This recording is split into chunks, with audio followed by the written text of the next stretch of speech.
আগে একটা ভিডিওতে বলেছিলাম যে মিডল ইস্টের তুলনায় ইউরোপে সুযোগ সুবিধা অনেক বেশি। সেই ভিডিওতে অনেকেই বেশিরভাগ লোকই আমাকে ভালো কমেন্ট করেছেন, অ্যাপ্রিসিয়েট করেছেন, অনেকেই আবার একদম গালিগালাজ করে উল্টায় দিয়েছেন, মানে আমার মধ্যে কোনো ধর্মকর্ম নাই, কিছু নাই, এই টাইপের অনেক আজে বাজে কথা বলছেন।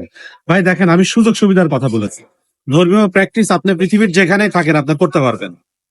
মিডল ইস্টে দেখেন, অনেকেই আমাকে বলছেন যে হয়তো আপনি ভালো করতে পারেন না, এই জন্য আপনি ভালো বলতেছেন না। যে যারা যারা কমেন্ট করছেন ভাই, আপনাদের প্রোফাইলটাই মোটামুটি আমি দেখে আসছি। আমার চাইতে যে আপনি মিডল ইস্টে ভালো আছেন বিষয়টা এরকম না। আমি ফ্যামিলি নিয়ে অনেক বছর ধরে এখানে বসবাস করি।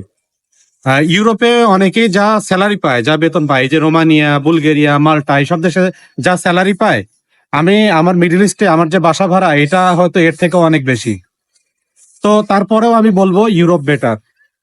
দিন শেষে যদি আপনার হাতে টাকা না থাকে, আপনি যদি সুযোগ সুবিধা নিয়ে ফ্যামিলি নিয়ে একটু সুন্দরভাবে থাকতে চান, বা যদি আপনি থাকার ইচ্ছা পোষণ করেন, তাহলে আপনাকে ইউরোপেই যেতে হবে। বিদেশ মানে ইউরোপ। মিডল ইস্টের লাইফ এটা কোনো লাইফ না। এখানে সবসময় একটা টেনশনের মধ্যে দিয়ে যেতে হয়। অনেকেই হয়তো গালিগালাজ করতে পারেন, বাট যেটা বাস্তব সেটাই আমি বলার চেষ্টা করি। ভালো থাকবেন সবাই।